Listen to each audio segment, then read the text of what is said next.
What would you tell a tourist to do visiting your hometown? Visiting my hometown in Red Deer, Alberta. Well, you got to go. Definitely have to go to the Western Days. It's kind of like a mini stampede. They kind of run their own thing, so it's a week after the stampede. So they kind of call it the poor man's stampede. But for all the cowboys that don't win at the stampede, on the way home they hit it and try to win a little money or whatever. And it's a fun time. Bower Ponds, we have a big kind of man-made area that you go and you can paddle boat and just have a good time in the park. There's obviously the Rebels are there, the junior team. They always have a good team every year. They're fun, exciting to watch. If anything, you got to make your way out to Banff.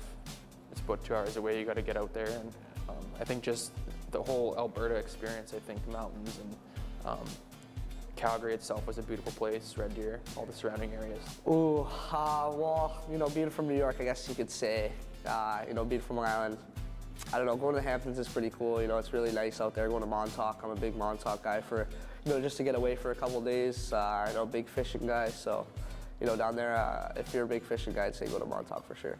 I'm from Chicago, Illinois, so I grew up in the city. I'm not like Sparks, say I'm from Chicago and grew up in the suburbs. But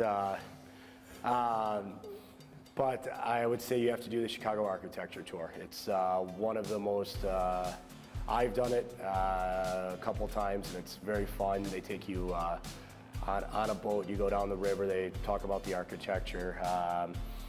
They have a bar on, so if you want to get a couple beers throughout the trip, you're able to do that. But it's very informative. It's very cool to see the skyline, to know the details of why the building looks the way it does. It's very, very cool, and it's something I would highly suggest. Probably go to Santa Monica Beach. My sisters live out there now, so I've been able to go out there a little more, and that place is just awesome. The pier, and there's just a lot of really cool stuff to do out there. One of my favorite things to do, I grew up in Avon, Connecticut.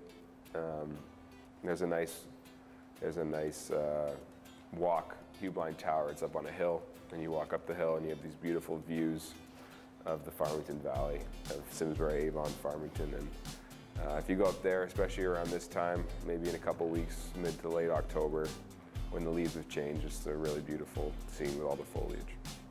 It would be easy to say to go to George Street, because I would, but that's like a very small portion of it. There's a number of things that I would definitely do. Is like the downtown area is really fun to walk around, especially like on a Saturday and Sunday if you get good weather. That's pretty cool. Whale watching tours are awesome. Cape Spear is awesome, and I would say one of the things that I always tell people to go to, especially the last 3 or 4 years, is the kitchen party at Kitty Vitty Brewery on Friday nights. And it is one of the most fun things you will ever experience. There's live music, and you really get like a good, authentic Newfoundland culture there. So I would definitely say there's a number of things like I just mentioned, but that one there I would definitely recommend.